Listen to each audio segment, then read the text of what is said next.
Мусулман студент кыз университеттен үйүнө кайткан, бирок кырдаалга жараша аябай чыгып кеткен. Ал кыз билет болчу. Үйүнө кеткен эки жол бар эле.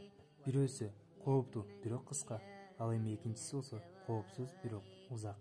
Ошентип ал кыска жол менен барсамбы, узун жол менен барсамбы деп ойлоно баштады.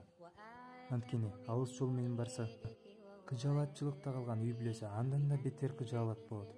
Мунун баарын түшүнгөн соң Аллахка тобокел кылып, кыска жол менен кетүүнү чечти. Анан жолдо кетип жаткан алыстан бир канча эркектердин кыйкырып, сөгүнүп, күлүп жаткандарын көрөт. Бирок ал кыз артка кайта алган жок. Анткени ал кыйла жолду басып өткөн. Артка кайтуу андан да кооптуу болчу. Ошондо Аятул Курсини окуган бойдон алдын карай баса берди. А жолдогу адамдар болсо карап кала беришкен. Кыз үйүнө жетип келди. Кыжаалатчылыкта калган үй бүлөсүн көрүп, үй бүлөсүнө баарын түшүндүрүп берди. Ал эми эртеси күнү гезитте шашылыш маалымат жарыяланат. Дал ошол кыз өткөн жолдон эки кыздын зордук зомбулукка учураганы айтылат.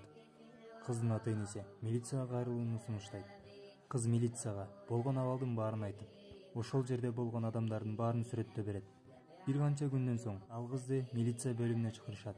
Ал жерде темир тордун артында 4 киши турган болчу. Эки мазлум, жапа чеккен кыздар. Жана мусулман кызы да аларды дал ошол кишилер экенин ырастайт. Милициядагылардын баары аң-таң калышат жана күнөөлүүлөрдөн сурашат. Эмне үчүн силер бул эки кызга зулумдук кылдыңар? Ал эми бирөөсүн бошотуп жибердиңер деп.